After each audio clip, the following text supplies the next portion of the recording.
Welcome back, everyone. Week 7. Well, it's not actually week 7 of school. It's like week. Are we going to like week 9? Something like that? Week 8. Week 8. Right. Anyway, today in this episode, I'm joined by a few of my friends. Like I said, it's spring break. So my regular traditional producer, Larry, is not here today. She's back home. And I'm stuck on campus because, in the many hats that I wear on campus, I'm also an RA. So I got RA duties to do while I'm here over spring break. I get to go home tomorrow morning, so I'll be home for a little bit over spring break. But yeah, I got my friends Chris, Conrad, and Diego here, kind of just hanging out, chilling with me. So I have some faces, friendly faces to talk to, so I'm not just speaking to nobody in the closet. If you know, you know. But yeah, thank you guys for being here. Kind of a interesting way to start my senior year spring break. Kind of thought that I'd be with half of campus right now at PVC or something, or PCV. Bro, everyone's in Panama City Beach, They bro. are. The entire like soccer team, both men's and women's. I know a few of the volleyball players are down in Florida too. Everybody's in Florida right now. You didn't have any big plans for spring break, or No, my dad's birthday is Saturday. yeah?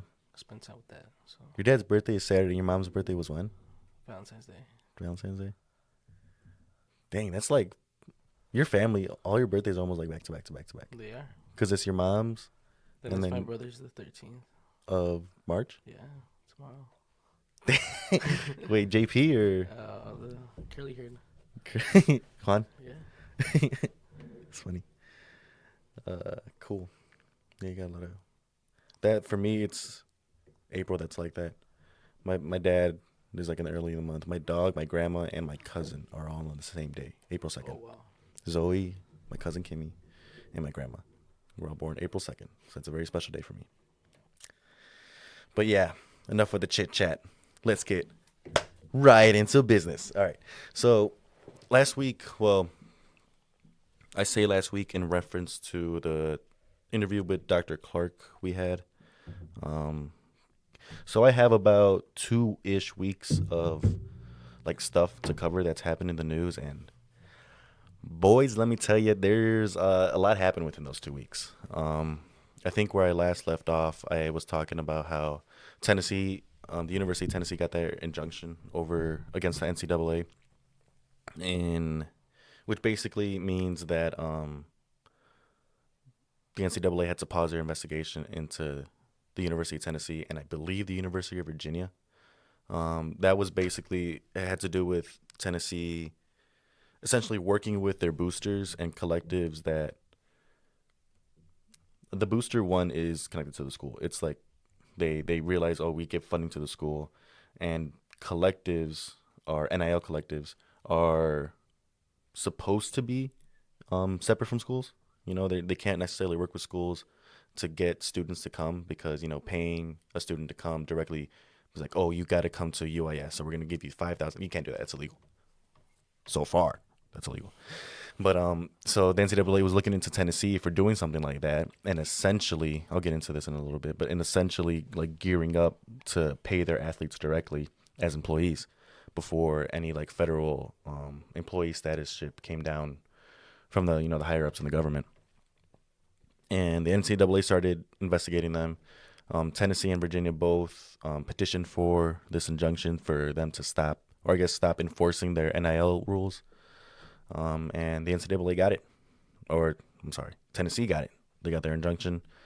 And, I kind of wanted to start this podcast with a little segment I just came up with.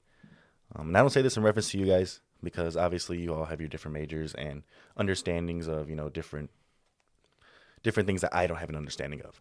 I say this to the people who sit in the NCAA offices who I feel like really don't understand what antitrust law is. So I titled this Antitrust for Dummies because I feel like there's some dummies in the NCAA offices that really are struggling to understand why they're getting prosecuted for so many antitrust violations. So antitrust, if we split them up in 2 words, you have anti and you have trust. We know what anti is, right? Not bad, opposite.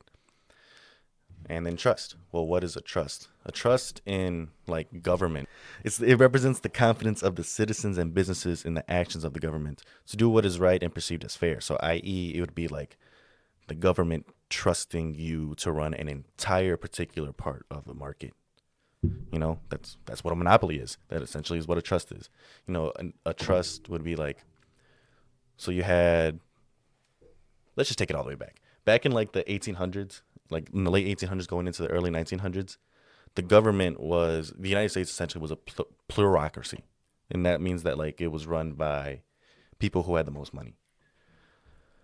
And that was mainly because the capitalist market kind of took over. During that time, you and I talk about all the time about what caused the Great Depression. Well, it had a lot to do with the fact that the capitalist market just ran crazy free. They could do whatever they want. Businesses could buy whatever other businesses they want. They could put a stranglehold and asphyxiate markets so they can be the only market or the only business within one particular market. And essentially, around this time, there wasn't like officially monopolies within the United States until the Second Industrial Revolution.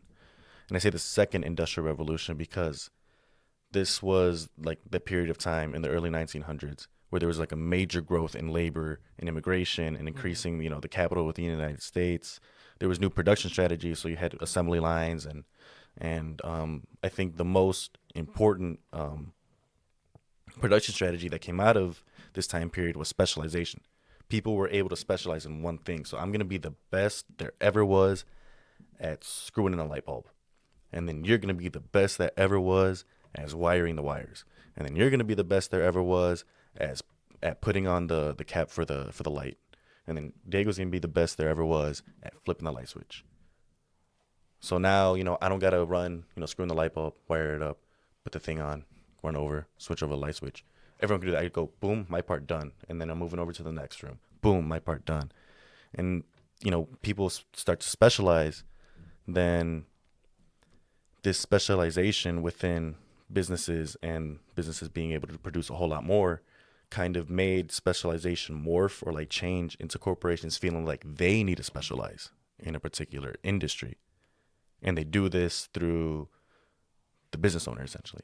Mm-hmm. So now, if the market or if the labor market sees that, specialization is bringing in a lot more profits or is pushing out a lot more supplies to feed that demand, then what essentially happened is, well, businesses and business owners began to realize, well, if I specialize in this one thing, let's say, I don't know, railroads.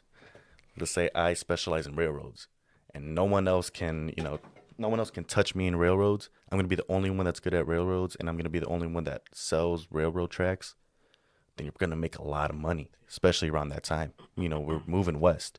We're building railroads, we're building highways, but, the way to get around is on the train. So that's why you had, what essentially were trusts back in the day that started to appear. You had the sugar trusts. You had the J.P. Morgan, I was just talking about, the railroad trust. You had Andrew Carnegie. He had the Steel Trust. Rockefeller had the Oil Trust. So you had all these guys that were specializing their businesses in a market where specialization was already taken over. And that's how they were able to essentially own the legislature. So in this time, the senators were selected by state legislators.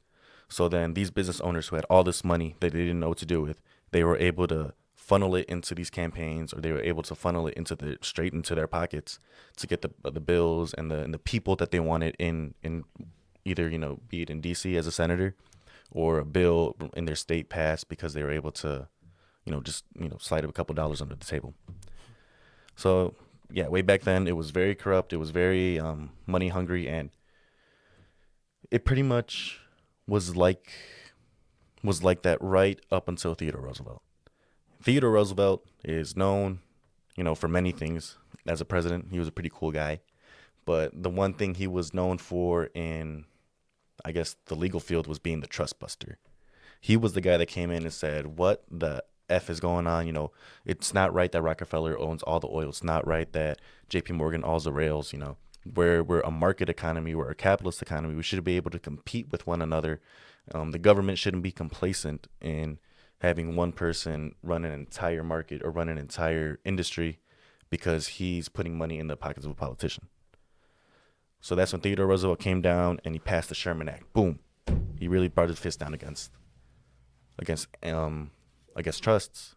And the Sherman Act is now, more commonly referred to as the Antitrust Act, or what is the antitrust law itself is the Sherman Act. So whenever anyone is found to be in violation of an antitrust law or trying to monopolize, then it's a Sherman Act violation. Yeah, so the Sherman Act, I worded it saying that the Sherman Act is essentially, or antitrust more specifically, is just anti-government saying we trust this business or this person with running an entire economic market with confidence they will do with what's right and perceive it as fair. So anti that. And, I think that's right. And I think that was a long time coming, Unfortunately, I think that this bill, or like the reasoning for this bill, lasted only for about 100-something years until 2008 when Citizens United was passed. That's a whole other thing. That has nothing to do with collegiate sports, but I mean, we could dive into that, but that's just a whole other conversation about how, politics and money. But we still have the Sherman Act. We still have, the attempt to monopolize is a felony. There are criminal penalties associated with that, and a lot of fines that can be founded. And then with the Sherman Act later came the Clayton Act, but the Clayton Act is more necessarily it makes like the anti-competitive behaviors illegal. So like I guess like trying to like negotiate, like me and Conrad are both negotiating to I guess run you out of business. That'd be anti-competitive, we're colluding to take out the market. But the thing with the Clayton Act is that it doesn't carry any criminal penalties, but it does permit treble damages awards, which is just basically triple the damages if you can prove damages from a Clayton Act violation. But typically you see people go for Sherman Act violations because there's a lot more damage that can be done. You can get punitive damages, and obviously you can get treble damages too from Sherman Act. But typically when someone brings someone to court, it's for a Sherman Act violation for attempting to monopolize or attempting to run an entire market on their own. So with that in mind, what really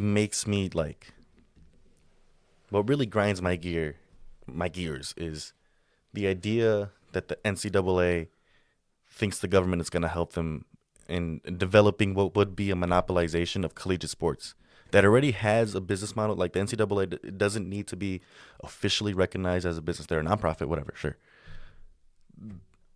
They, essentially getting an antitrust exemption, saying the NCAA is arguing that we shouldn't be subject to antitrust law. We should be the only, governing body of collegiate sports, yada, yada, yada. Just like the NCAA already has a business model of being not 100% student friendly or student athlete friendly and refuses to share revenues. They have all these investigations over the years for different violations to Title IX and just so many issues within the NCAA. Not to say that these other conferences are any better, or even these schools within the conferences are any better, but I don't know, just the idea that the NCAA thinks that they should be the sole, governing body of collegiate sports, just the sole monopoly of collegiate sports, and then also arguing that they shouldn't have to share their revenues with the student athletes, just like blows my mind. Like how do you, I don't know. It just doesn't make sense to me, because now you have the NCAA gearing up and preparing to die on this hill, saying that we need this antitrust exemption to run sports. And I swear to you, if they stay on this hill and they die on this hill, there's going to be no NCAA within the next 5 years. I think that's a pretty generous prediction too, because the rate that these court decisions are coming down, it's just the NCAA is getting bashed in its head, in and out every day. And, the latest example of that is Tennessee, when they were given their injunction against the NCAA, and there was the pause put on the investigations, but also the injunction prohibits the NCAA from enforcing the rules against third-party participation in NIL deals, so name, image, and likeness deals. The actual response, I think this is from, Charlie Baker. I found a response from Charlie Baker, who's the president of the NCAA. And he said, in response to this latest order, the Division I Board of Directors directed the NCAA enforcement staff to pause and not begin investigations involving third-party participation in NIL-related activities. There will be no penalty for conduct that occurs consistent with the injunction while the injunction is in place. So, to me, them pausing these investigations just tells me that they're really, set on dying on this hill that, no, we need the antitrust exemption. We need the help of the government. But still, there are rules that remain in place from the injunction. What are they?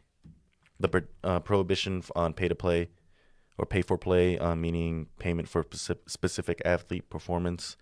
There's still prohibition on this direct institutional payment for NIL, so, schools can't directly pay their students to come yet. And then the quid pro quo, which is, this for that requirement. But I don't know, man. I just feel like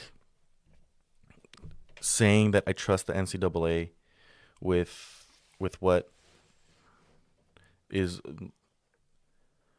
I didn't trust the NCAA coming out of the Alston case, which essentially ruled that students can make money off of their name, image, and likeness. But I just feel like this right now proves to me that the NCAA is not prepared for even the next 5 years, for the next 3 years.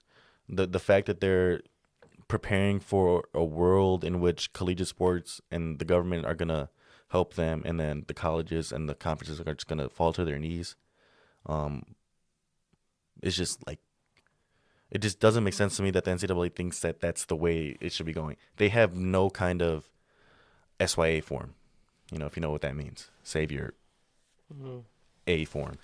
They've never bought into that, and they've never prepared one. When Alston came down, the NCAA was not ready for a world in which students can make money off of the name, image, and likeness, and it's now blowing up in their face so bad.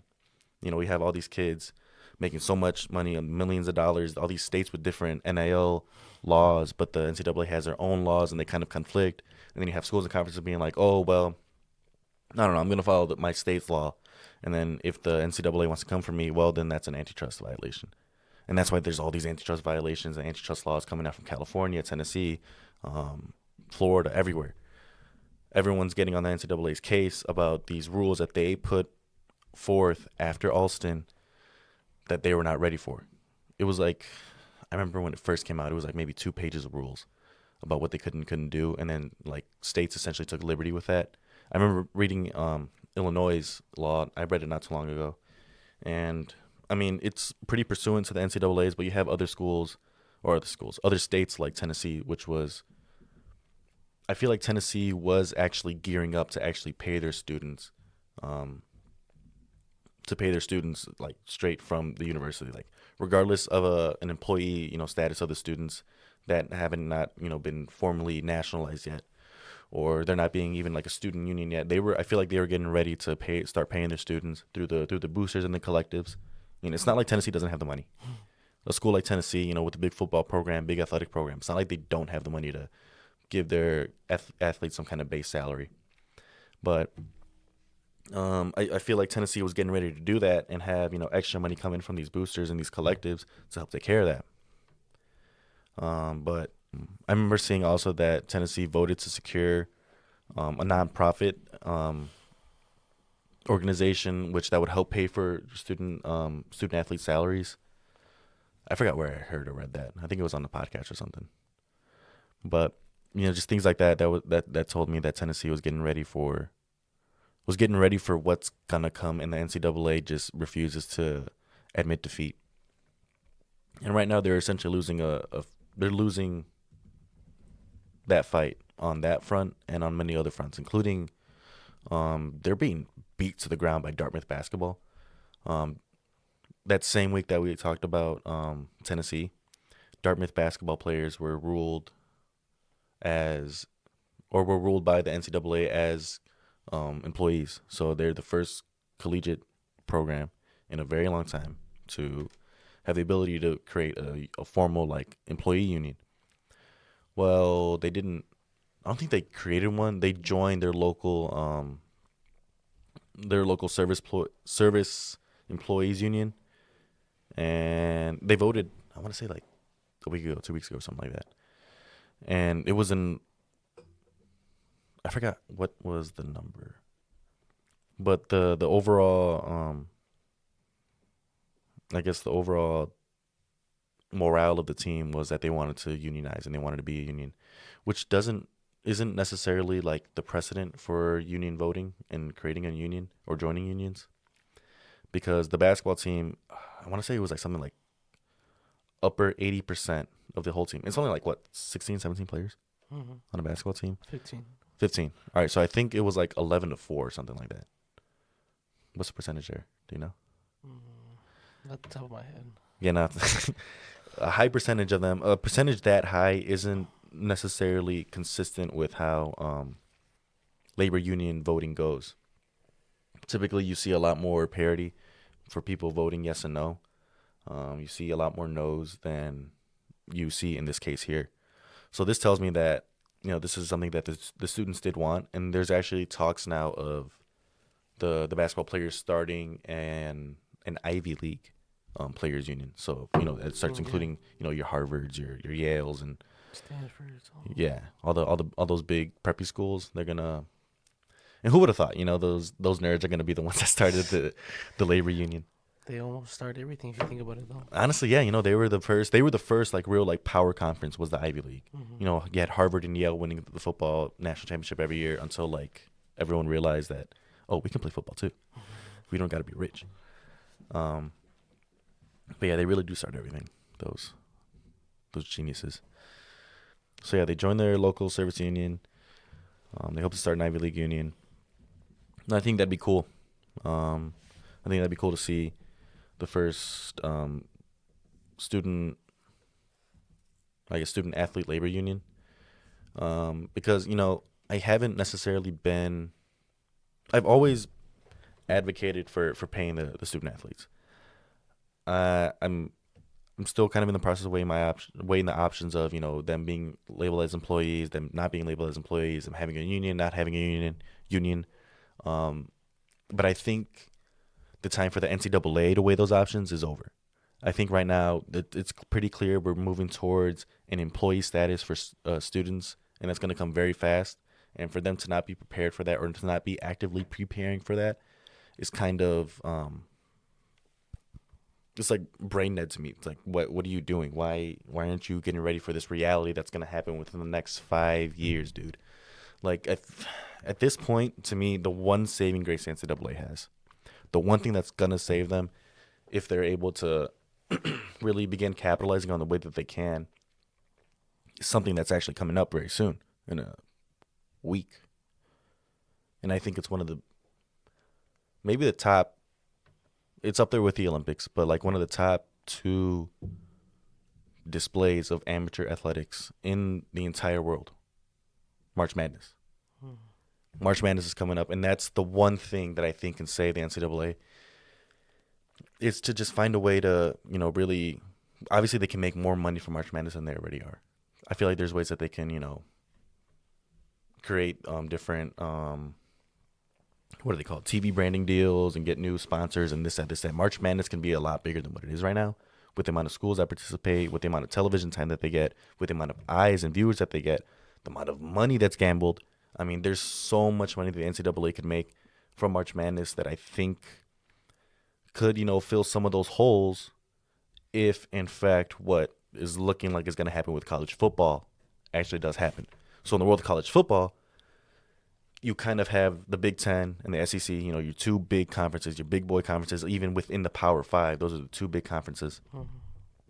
They're kind of gearing up, and they're coming together for the first time really ever. Greg Sankey of the SEC and Tony Petitti of the Big Ten are both, coming together in unison to say like, hey, let's form this little coalition. We're not merging or anything, or colluding to separate from the NCAA or anything. But let's come together. Let's create this advisory committee for other schools and other conferences to come to and be like, hey, what do I do in this case where my state law says I got to do this with NIL, but the NCAA says this? Or what do I do if my booster wants to talk to these students and they want to also talk to this collective and maybe get something worked out for my school to be more favorable? Or what do I do for this? What do I do for that? What do I do for the transfer portal? That's stuff going on right now too. And Greg Sankey and Tony Petitti are kind of like, yeah, you guys can come to us. We'll handle your questions, and then we'll see what we can do about creating something that is beneficial to all of us. All of us being all the schools that would proverbially come and talk to them. And then that told me that the Big Ten and the SEC have checked out. They're like, yeah, NCAA, you're going to be left in the dust. You're not ready for the future, and we're getting ready for the future. We're getting ready to, there's like a good side and a bad side to the story of this this SEC and Big Ten merger. I guess I can't say merger because it's not a merger. Partnership. This SEC and Big Ten partnership. There's two. The good side to me is that we have two very intelligent and very capable guys at the head of the table now. To me, Charlie Baker was never at the head of the table of college sports. He's reverently new. He just came in. He's a Republican governor, I think, in the blue state of Massachusetts or something like that. So he's a politician is what he is. He's a punching bag, really. More than anything, he's just a punching bag to take all the punches and the kicks and the blows from the people that are coming for the NCAA. Charlie Baker is the punching bag, and he gives very good political answers. He's a good politician, good for him. But he's never been at the front of the table for collegiate sports. To me, that's always been Tony Petitti and Greg Sankey. It's been those two guys that run the two biggest conferences for football in the country. And, college football is the biggest. Aside from March Madness, college football is the biggest money generator for collegiate sports. Without a doubt. Really, just sports in general. So to have Greg Sankey, who comes from a compliance background, actually, within the NCAA, he worked in the South. He worked in the SEC, too, as a compliance officer, I believe. And then Tony Petitti, who comes from a broadcasting background. He worked for CBS, I think. He worked for some big network as a producer. But you have two guys that know the ins and outs of the business, how to make money in the business, how to create rules and how to deal with, new policies that either come from the NCAA, whether it's the NCAA governing them, or it's the government, or it's in the future it's this super packed SEC Big Ten umbrella organization. Greg Sankey's going to be able to help mediate that. He was also there in the SEC in the early 2000s when all those schools were getting sanctioned and fined, and they were getting titles taken away because they were doing stuff like helping these students get paid or other kinds of violations. So he really brought the SEC out from almost burying itself in the early 2000s. So, if you want anyone at the head of the table, it's these two guys. These are the guys that are going to take you to the future. So on one hand, you have, you have the leadership ready. You have the people with the right mindset and the people that are looking out for. They're pretty pro paying the athletes. Well, I don't know how pro paying the athletes they are. I'd say more they're more anti whatever the NCAA has been doing the last 10 years than they are anything. So they're more inclined to move forward, to be ambitious with things. But then on the other hand, you have to really consider and you have to really understand that they want what's best for themselves, obviously. I forgot who I was listening to earlier, but this guy was getting all up in arms about the Big Ten and the SEC, and he loves that it's Tony Petitti and Greg Sankey, and he said a lot of things that I just said. But one thing that really ticked me off about what this dude was saying was that he's so happy that we finally have someone or somebody that's looking out for the good of the sport and that's looking out for the good of college football. I don't necessarily know that it's 100% true. I mean, in creating this SEC Big Ten partnership, these two schools have already begun getting in the ear of the college football playoff program and saying, okay, well, if we're expanding to 14 playoff positions, or are they at 12 or 14 now? I think they're going to 12 for next season. Something like that. They're going from 4 to 14 eventually. And the SEC and the Big Ten are already getting in their ear talking about, okay, well, if we're going to 14, we want at least 4 playoff spots every year. Promised. Like, guaranteed 4 playoff spots every year for the SEC and the Big Ten. And then, the MAC will get maybe their one winner, and then the Big 12 will get their one winner, their championship. But the SEC saying, well, we want 4 guaranteed. And then you'll have the conference winners of everyone else get their 1 or 2. And then they want more money, and then they want just all these things that, like, is really telling me, no. They're not doing this to 100% get back at the NCAA. Sure they are. They're trying to show them how it should have been done. But they're doing this to set themselves up to continue what's been happening the last 15 years. SEC has been dominating football. Big Ten has been dominating football. But those things aren't a guarantee. It's sports. There should be room for conferences and teams and athletic programs to grow and to fall. And for the Big Ten and the SEC to assume that they're never going to fall, not even assume that they're never going to fall. They want to ensure that they never fall by, guaranteeing these playoff spots. And I think that just tells me all I need to know about what they really want. And they just really want longevity. They want to be able to sit at the top of the mountain for as long as humanly possible. And they're going to do that through instilling these rules early on and saying, okay, well, we have already these 4 playoff spots. And then we already are guaranteed more money than all the other schools because, we're the Big Ten, we're the SEC. That just that in it of itself is a whole nother antitrust headache that I think that the SEC and the Big Ten will run into later on down the line if they continue to kind of show how broad their shoulders are and try to force their way into everything. And they could start poaching teams. They could be like, oh, you want us to deal with the NCAA for the rest of your life, or come join us and live in prosperity or whatever. But yeah, I don't think that it's, like I said, I like Sankey and Petiti as leaders. I don't know with what they're asking for and what they're hoping to get out of the college football playoff program or college football playoff committee. What they're hoping to get out of them is conducive to creating a fair play atmosphere that already isn't dominated by money. Because if you're Alabama, if you're Georgia, if you're Ohio, if you're Michigan, it should already be assumed that you're going to be challenging for one of those 14 playoff spots every year. Like, you're the big programs. And if you don't make it, well, then obviously you don't make it. You weren't good enough. And, the SEC to think that, well, we need at least our big 4 there. Why? No, you don't. Like, there's so many times like in soccer. Bro, in soccer, there's so many times where the number 5 team in La Liga is better than the number 2 team in Serie A in France. Mm-hmm. Let's say that's the case. They're not going to say that, oh, well, because the La Liga team was technically better, we're going to give them the Champions League position or the Champions League slot instead. Sorry. I know you came in at number 2, or you came in at, even, forget it. Say, you came in at number 1 in Serie A. They're not going to say, oh, well, we have 4 guaranteed spots for La Liga, and it just so happened that number 5 team was better than your number 2 team. We're going to give it to them. It's what they deserve. It's what they were grandfathered in or whatever.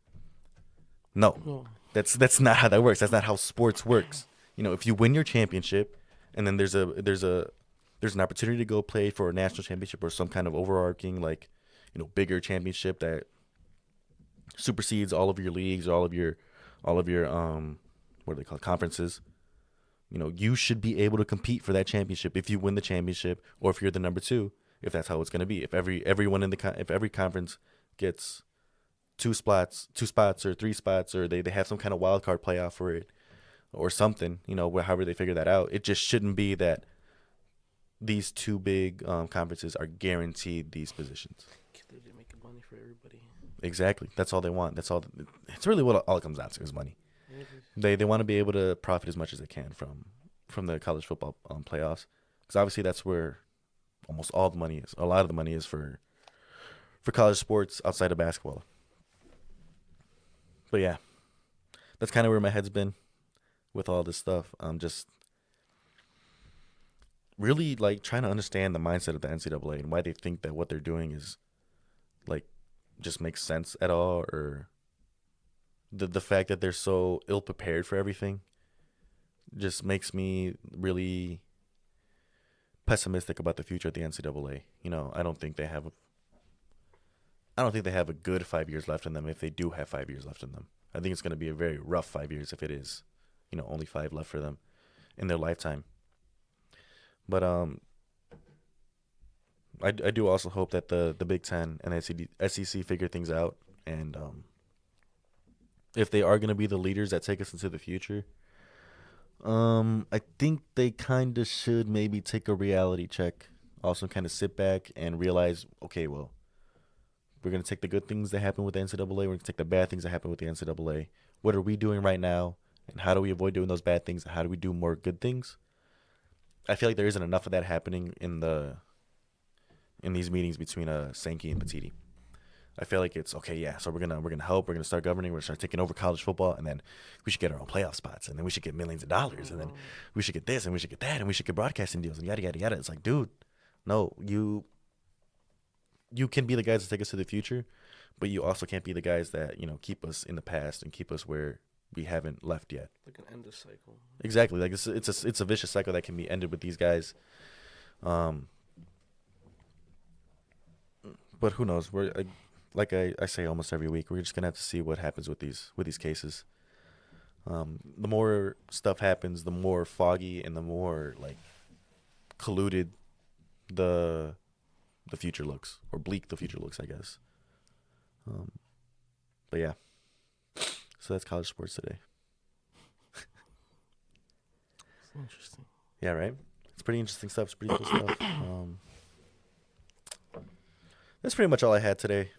I just kind of want to get all that stuff off my chest. I kind of been sitting on it for like 2 weeks, and stuff just kept building up and building up and building up. With Dartmouth, with Tennessee, with everything, man. There's just so much going on. Everything, even like in pro sports. The fights were pretty good last weekend. They're very, very good. Yeah. Yeah, that was actually, honestly, that might be my early pick for card of the year. It had a knockout, had some heartbreak, had Dustin winning. When Dustin knocked him out, dude, I could have died happily.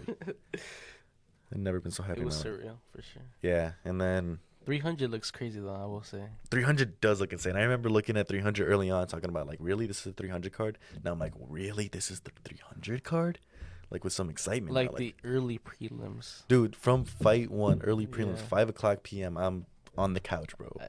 I don't think I'm gonna move. Nah. From 5 to midnight. Yeah. Yeah.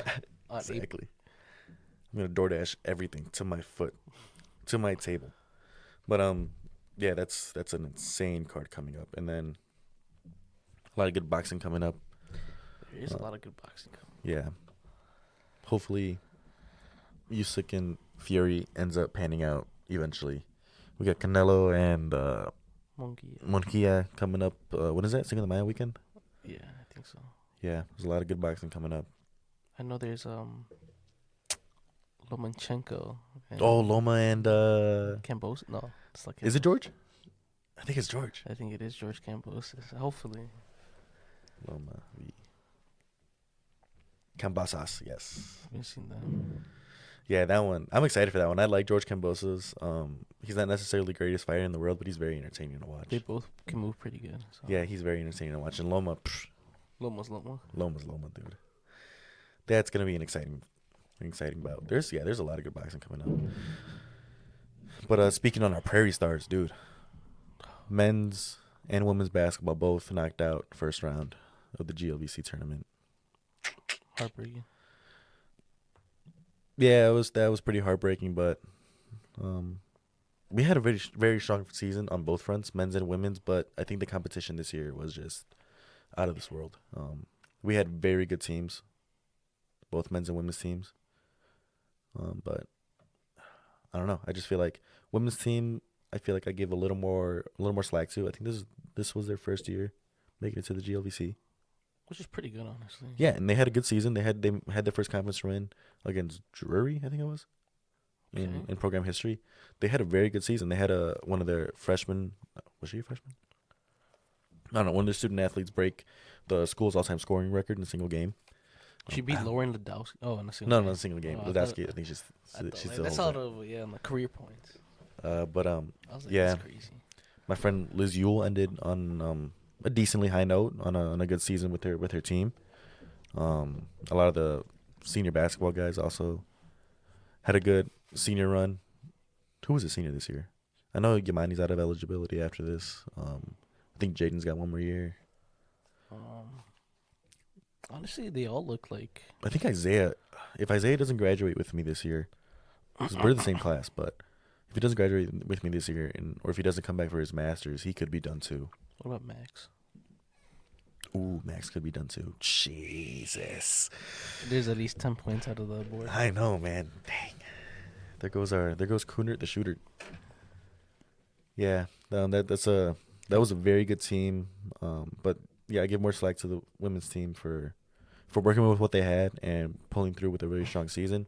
The men's team, I felt we were, I've watched this men's team for the last 4 years, and I felt that this year was our most streaky.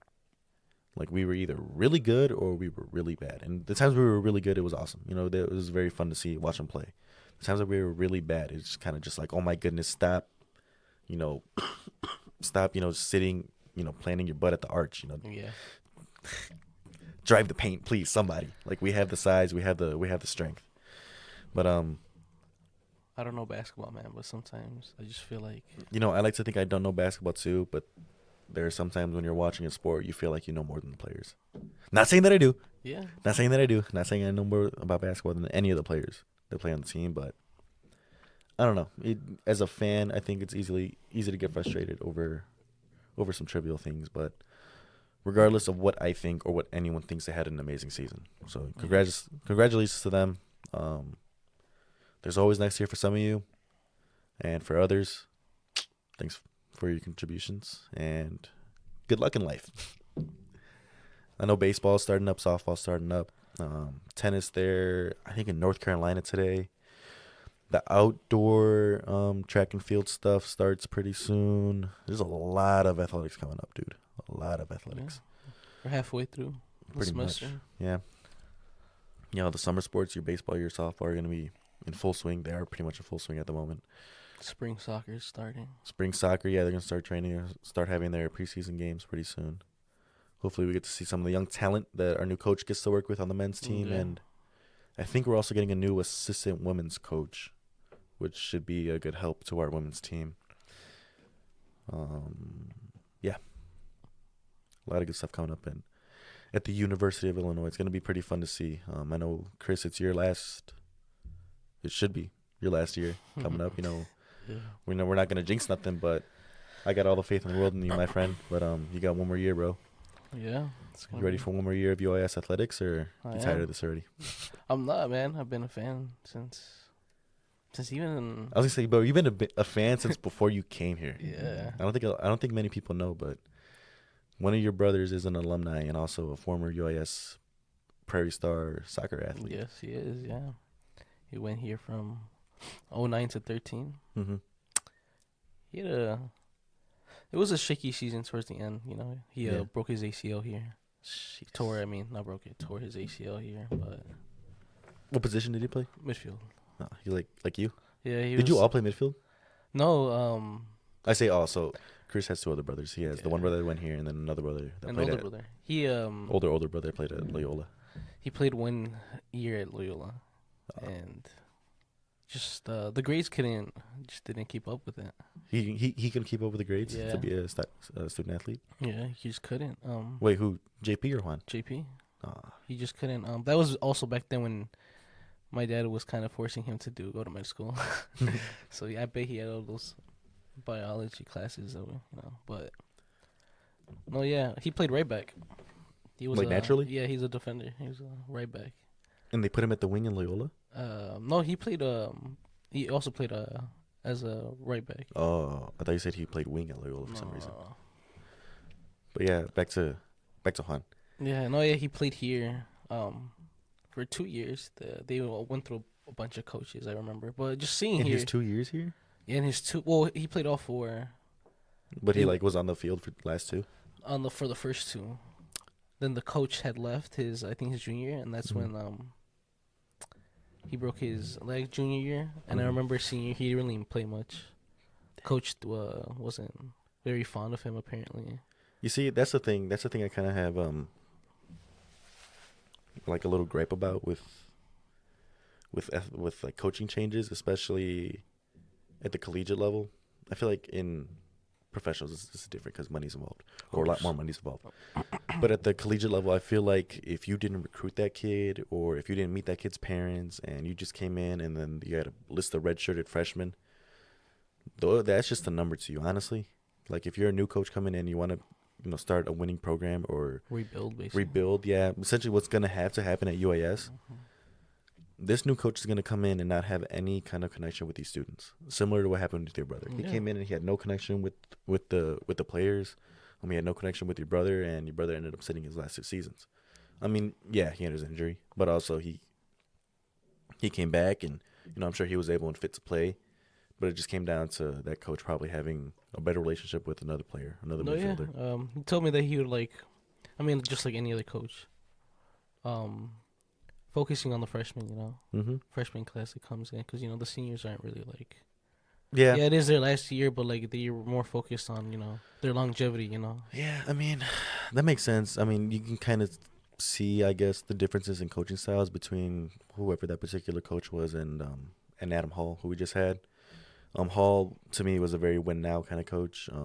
He recruited from overseas and far and beyond because he wanted the best players from around the world. And he had to compete, Yeah, and oftentimes these players are coming here for 1 year, maybe 2 years on their master degrees. Getting he was really good about extracting that last year of eligibility, even last semester of eligibility, out of some of his top players. And they aren't guys that necessarily got their undergrad here, or maybe even started their first year of grad school here. And started their second half. Maybe even something like that, yeah. Yeah, second half of their school. But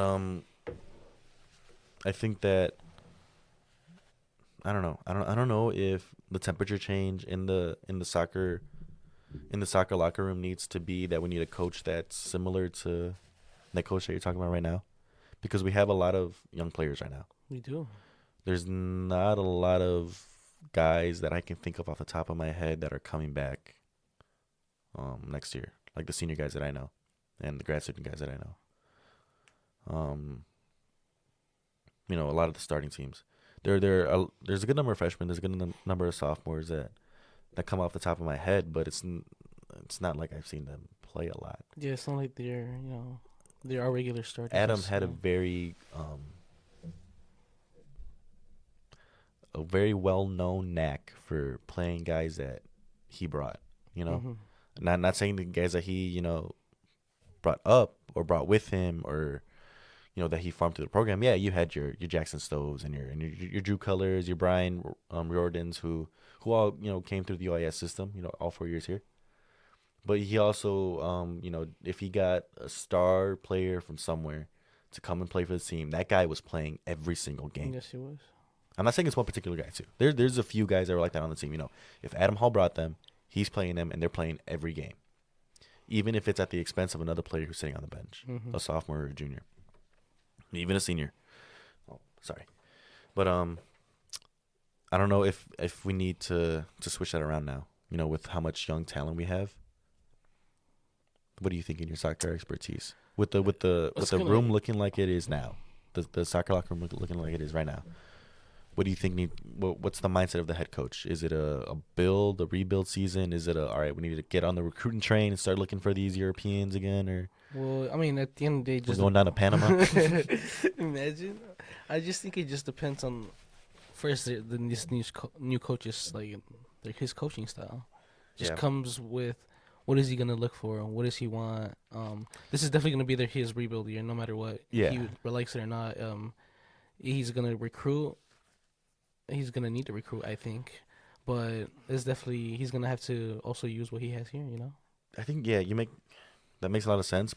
And the thing also with Adam Hall that I think kind of is like his own niche thing. It's definitely not his own thing, but it's something that he does. Is oh my god, what was I gonna say? Oh, his coaching style.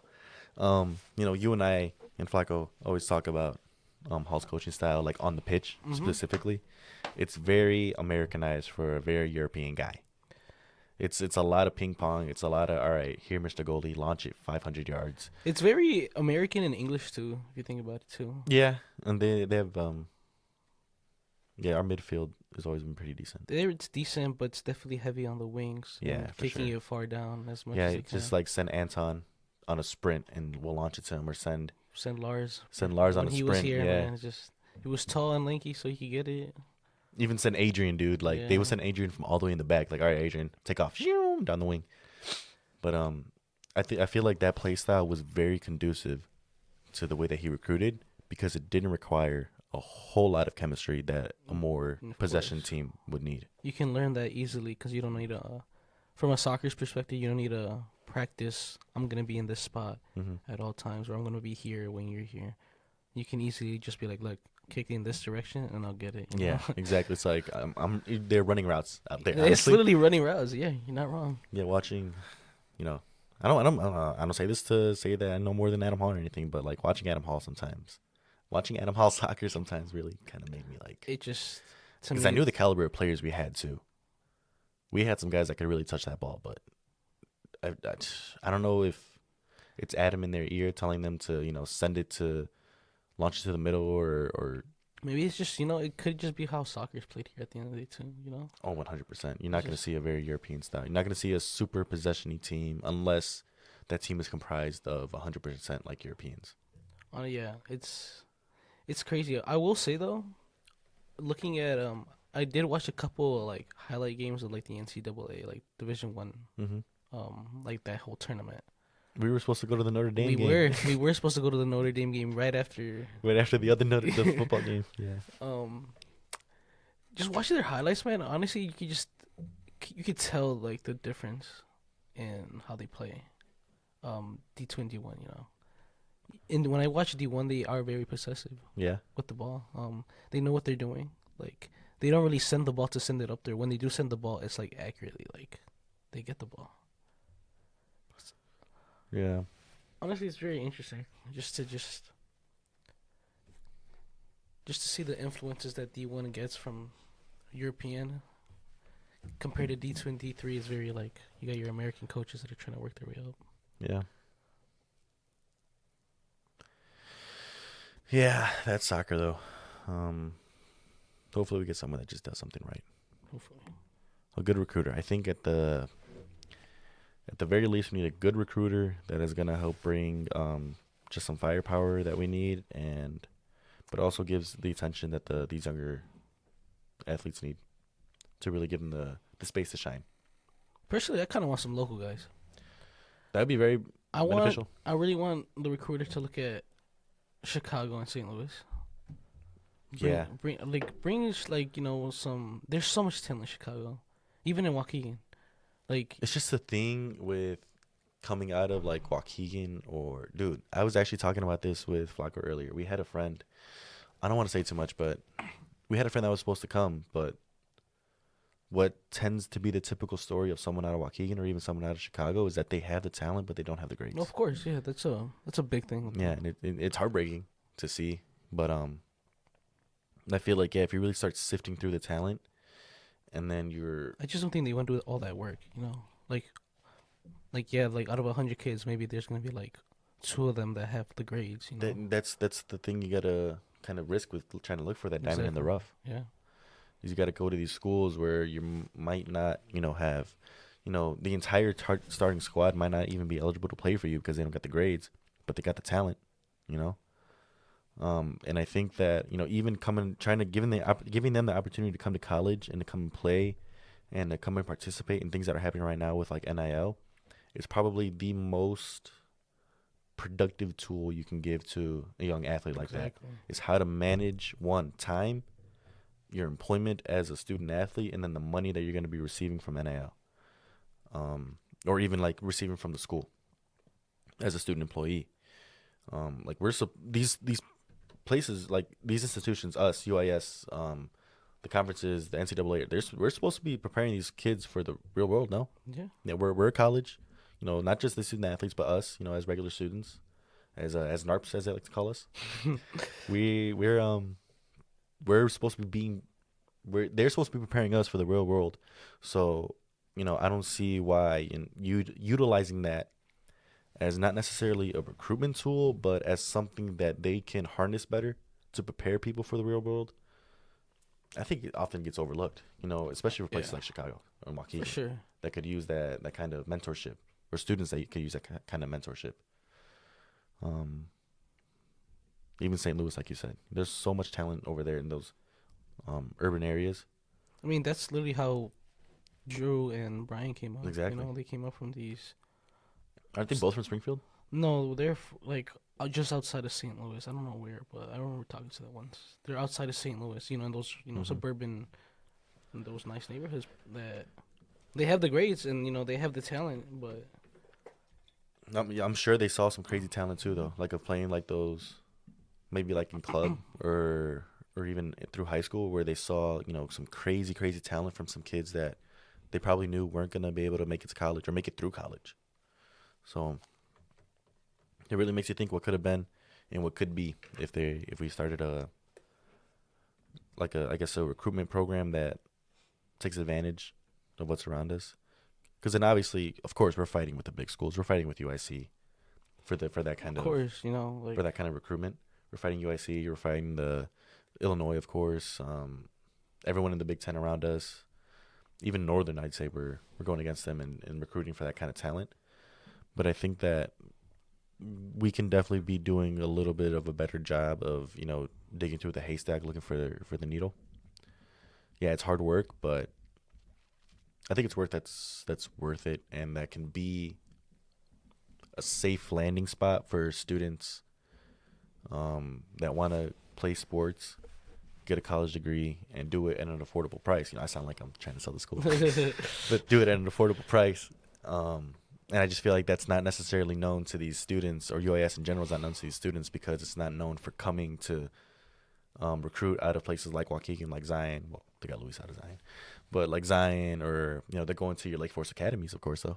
And they're going to go check out what's happening at Carmel High School or Notre Dame Academy and Loyola Academy. They're going to go see all those, what's happening there. But I feel like they can be doing a little more. Go to those, like go to North Chicago, dude. See what's happening in North Chicago. Yeah, probably not much. I'm willing to bet there isn't a lot of talent in North Chicago High School, but I'm sure they get someone in the faster in the future. I mean, if you think about it, that's why there's regionals, sectionals. That's exactly. Why those are the thing. Like, I bet they go, but I bet they're not going to. You're not going to a sectional in Waukegan. Yeah, like at the indoor.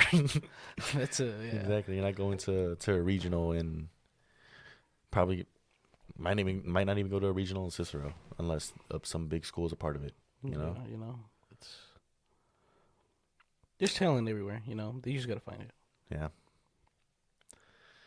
But yeah, that should pretty much do it, dude. Thank you guys for joining me. It was a lot of fun. For sure, man. Thanks for having us. Yeah.